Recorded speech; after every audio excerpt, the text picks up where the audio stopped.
তারপরে বক্তৃতা এখানে দেওয়ার যে অনুষ্ঠান হয়েছিল অত্যন্ত চমৎকার সেগুলো ছিল।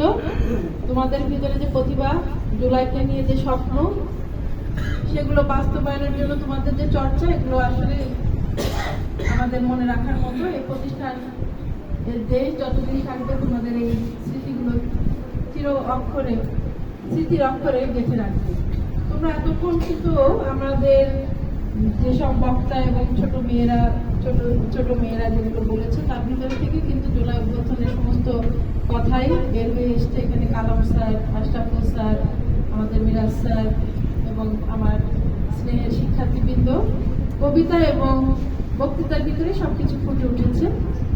আমি সর্বশেষে শুধু একটি কথা বলবো, জুলাইয়ের যোদ্ধা সেখানে কেউ কেউ বলে যে 800-র উপরে কিছু মৃত্যুবরণ করেছে, বেসরকারিভাবে 1400-র উপরে, কিন্তু আমরা জানি 3000 যারা মৃত্যুবরণ করেছেন এবং পঙ্গু হয়েছে 3000-এর মতো।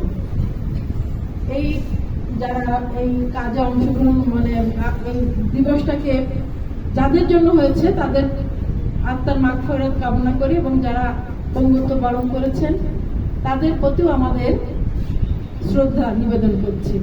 কারণ আমরা সেখানে দেখা গিয়েছে যে কোনো শিক্ষক কিন্তু এরকম একটা পর্যায়ে যায়নি।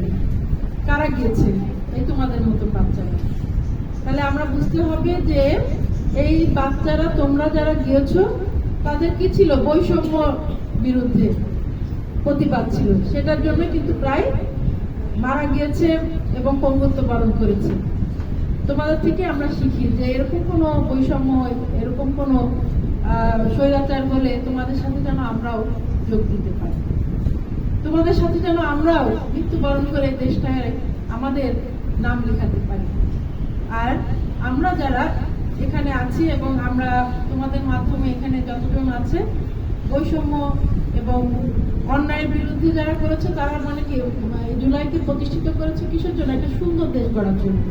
তাহলে সুন্দর দেশ গড়ার জন্য আমাদের কি করতে হবে? আমার আচরণিক পরিবর্তন করতে হবে।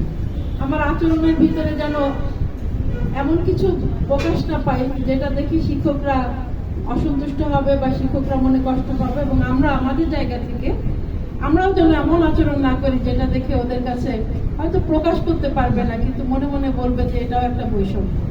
আমাদের উভয়েরই আচরণের পরিবর্তনের মাধ্যমে এই দেশটাকে আমরা সুন্দর করে গড়ে তুলবো, এই প্রত্যয় ব্যক্ত করে আমি আমার বক্তব্য শেষ করছি। ধন্যবাদ।